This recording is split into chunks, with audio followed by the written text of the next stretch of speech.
A sliver of light pierced through the curtains, painting a line across the quiet room. Liam stirred, his eyes fluttering open. He could feel the profound stillness of the early morning. Beside him, Chloe slept on, her breathing soft and even. A knot of unease tightened in his stomach. That was wrong. They always woke up together, as if connected to the same invisible clock. He glanced at his watch. 6:30. The numbers seemed alien. He tried to search his memory, grasping for a single instance of waking before 8:00 a.m. Nothing came. It was an unbreakable rule, a fundamental truth of their lives. Everyone in the city woke up at precisely 8:00. He slid out of bed, his movements careful and quiet so as not to disturb Chloe. At the window, he pulled back the curtains and looked out upon a city frozen in time. No cars, no people, no signs of life. A perfect, silent diorama. He dressed quickly, his mind racing, and sank into the armchair in the corner. He needed to think, to grasp the fragments of memory that were suddenly flickering at the edge of his consciousness. An hour and a half later, when Chloe's eyes finally opened, she saw him sitting there, fully dressed. "Liam," she murmured, her voice thick with sleep. "Liam, what are you doing?" "I got up early," he said. The word early felt foreign on his tongue. "But why? Is something wrong?" she asked, sitting up. "Wrong? No, nothing's wrong. I just wanted to, that's all." Chloe swung her legs out of bed and stretched, a bright, practiced smile on her face. "It's time for breakfast. Come on, we mustn't be late." A question formed in his mind, why not? But he swallowed it down. He stood. Yes, it's time for breakfast. Listen, you go ahead. I'm not really hungry today. I'll catch up with you later. Chloe's smile faltered. "We have to go to breakfast together. Are you feeling ill? I can call the doctor." The doctor. The word sent a chill through him. He knew he had to avoid the doctor at all costs. He relented. "Yes, fine, I'll come to breakfast." She stood by the door, her hand on the knob, her expression tinged with annoyance. "Chloe," he began, his voice low, "I didn't eat anything yesterday, or the day before, and I feel different." Her hand moved towards the wall phone. "Of course you feel different, Liam. You're sick. I'm calling the doctor." "Don't, please don't phone," he pleaded, stepping towards her. "I wanted to feel hungry. I haven't felt truly hungry in so long. I wanted to remember what it felt like." Her face clouded with worry. "I don't understand," she said. "Nobody wants to feel hungry." "That's it. That's exactly it. Nobody wants to feel hungry. Nobody wants to feel sad. Nobody wants to feel anything at all. For 2 days, I threw my food away and nobody even noticed. And now I'm starting to remember things. I think there's something in our food, Chloe. A drug that stops us from remembering." Her face flushed with anger. "You're being ridiculous," she said quietly. "But why can't we remember anything? What is this place?" "It's our home," she said slowly, as if reciting a line she'd been taught. "Our home. When did we get here? I can't remember. I don't know. Does it matter? Where were we before this? Why did we come here?" She shook her head, frustrated. Liam, I can't remember. Don't worry about it. Let it go. We're going to be so busy today. First, there's the pottery class. You can finally finish that bowl. Then we have swimming, then lunch, then we can relax by the pool before our tennis match. After that is dinner, and then we can watch the new videos in the media room, have a drink, and go to bed. We'll be exhausted by 8:00 p.m., he thought. Yes, 8:00 p.m. is bedtime. Everyone says we need 12 hours of sleep. Chloe, how long have we been in this place? I told you, I don't know. We call this our home now, don't we? Don't you remember? At first, we called it a holiday. We called this our hotel room. Now it's our home. I don't remember that. That's silly. No, it isn't, Chloe. I remember it. It came back to me this morning when I woke up. Maybe you didn't wake up, Liam. Maybe it was just a strange dream, that's all. But I did wake up. You saw me. I was sitting in that chair, fully dressed. I'm not sure was I? I can't seem to remember now, she said, a placid smile returning to her face. Come on. The sun is shining. It's another beautiful day. Let's go get some breakfast. She opened the door. Liam stared at her, a sinking feeling in his chest. You've already forgotten our conversation, haven't you? You've forgotten everything I just said.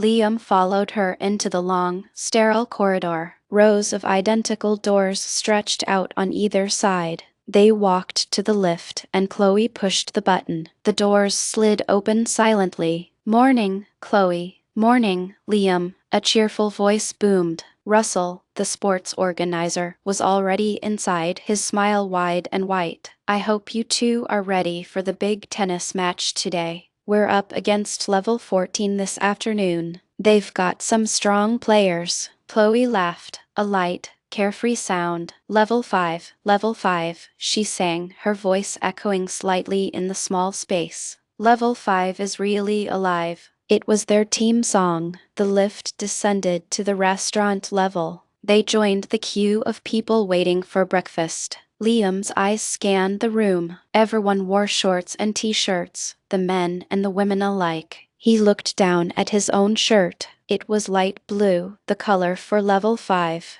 His shorts were light blue, too, different colors for different levels. The man in front of him wore a yellow level 9 shirt.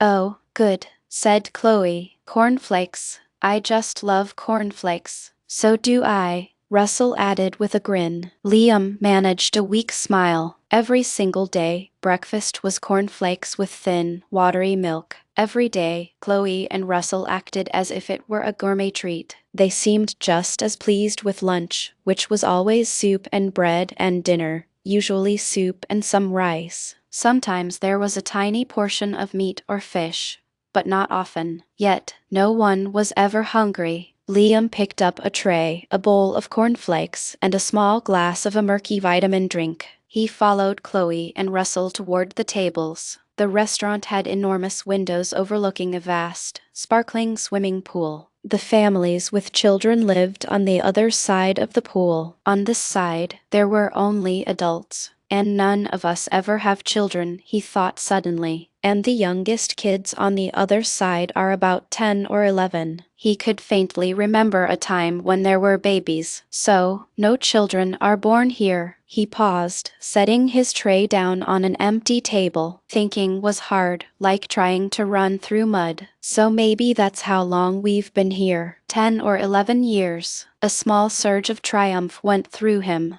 He glanced around. No one was watching. He picked up his tray, walked calmly to the waste disposal unit, and scraped the food and drink into the opening. He looked around again. No one had seen him. He started walking towards Chloe's table. And there are no sick people here, he realized. They take them to a hospital somewhere. Nobody ever leaves. Ever. He stopped.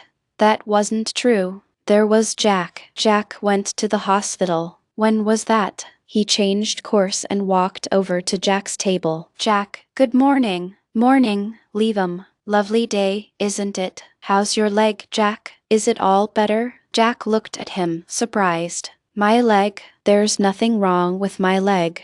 Don't you remember? You cut your leg badly by the swimming pool. I was with you. You fell on a broken bottle. They had to take you to the hospital in a helicopter. Jack stopped eating, a flicker of worry crossing his face before it was replaced by a hollow laugh. I've never been to a hospital in my life, and I've certainly never been in a helicopter. Is this some kind of joke? Liam's gaze dropped to Jack's leg, visible beneath his green level 11 shorts. He could clearly see the long, silvery white scar running down his shin. He looked back at Jack's smiling, oblivious face.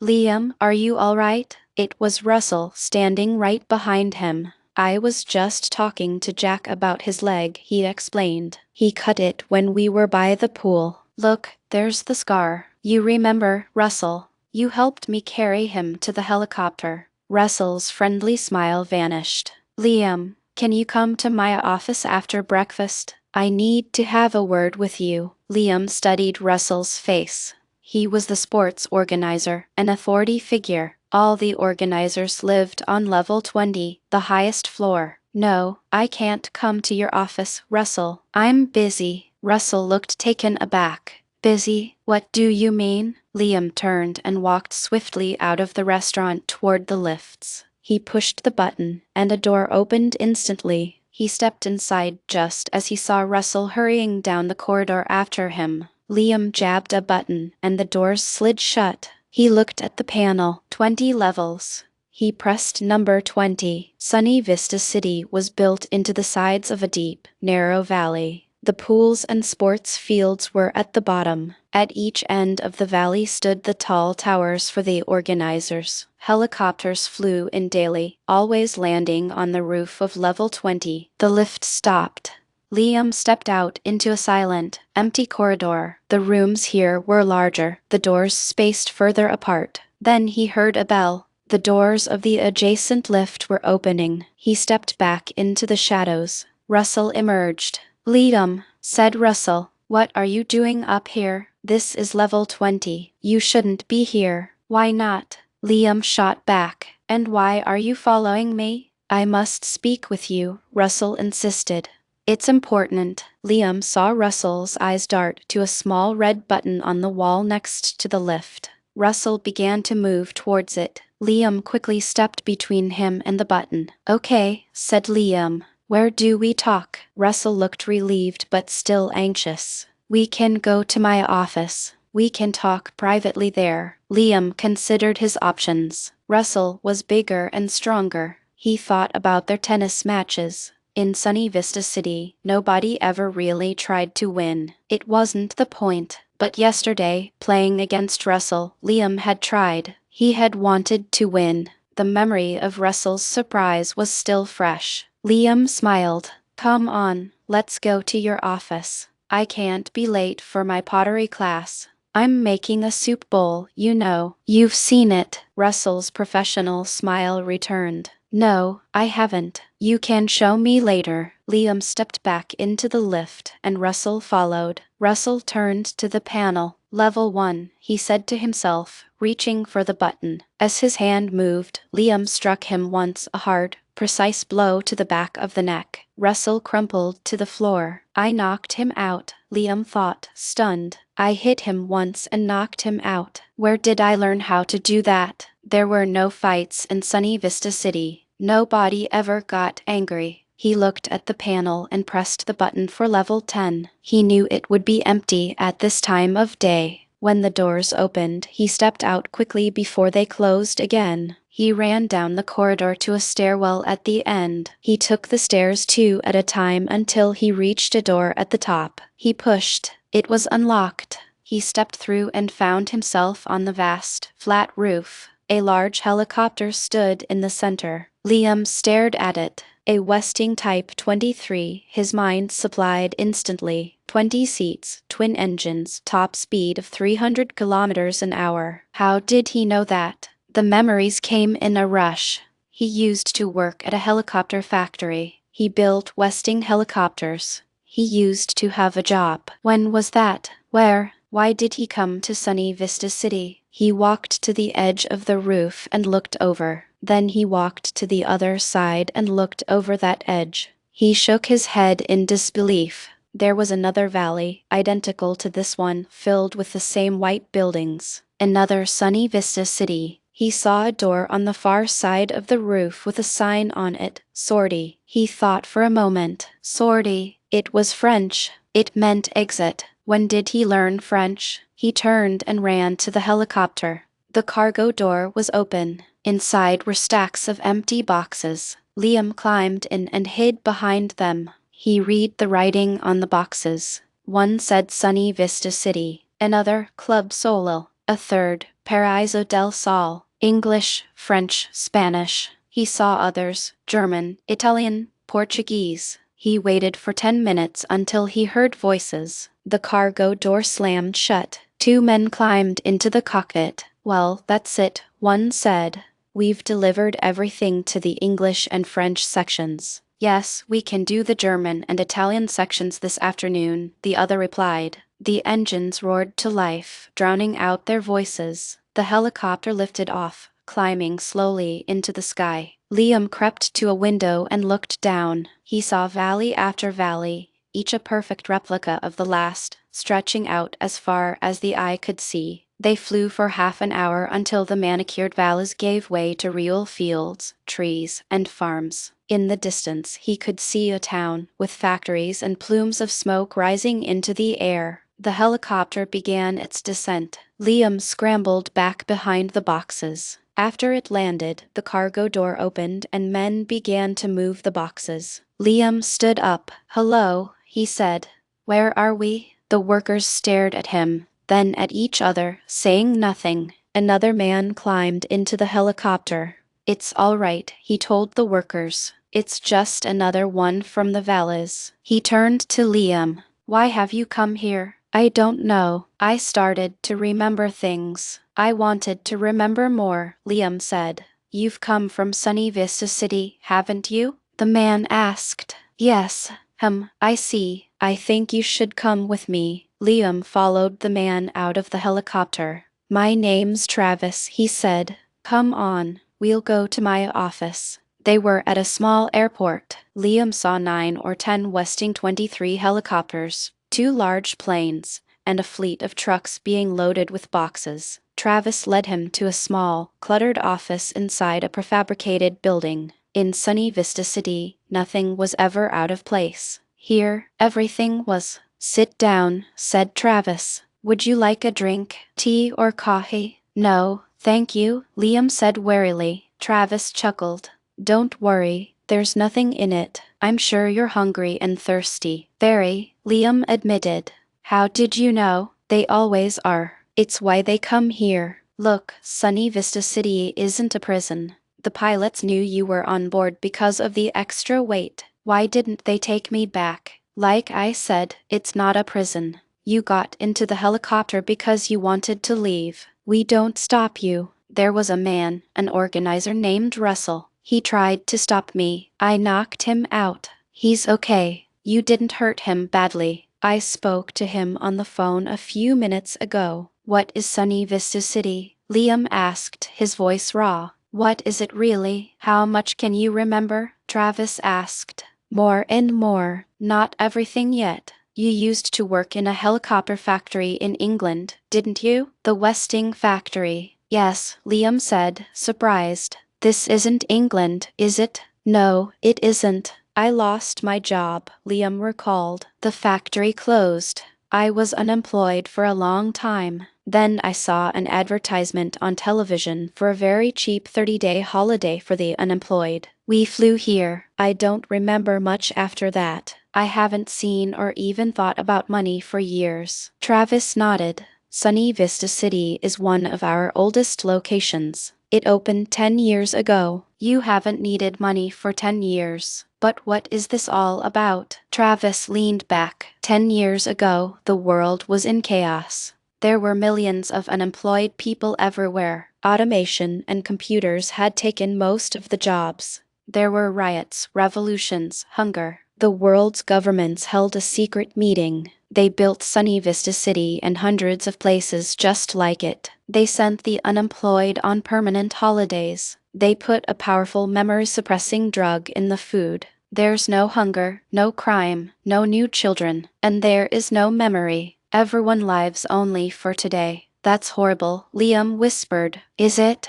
Is it really?" Travis asked gently. "Things were much worse before. Are you going to send me back?" "You can choose. We can give you another drug. You'll wake up tomorrow back in your room in Sunny Vista City and you won't remember any of this." "You said I can choose?" "Yes. You can stay here. You can even go back to England. We'll find you a job. Life will be hard. You'll have to work, struggle, but I'll be free," Liam finished. "Yes, you'll be free." A few people, maybe 1 or 2%, leave the cities every year. Most people are happy there. In fact, about half of the people who leave eventually choose to go back. "I don't believe that," Liam said. "You will. Maybe in a year, you'll miss the easy life. But what about now? Are you going back or are you staying? Liam sat back in his chair, the feeling of hunger in his stomach a sharp and welcome reminder of his own existence. A genuine smile spread across his face for the first time in a decade. I think I'll stay here, he said,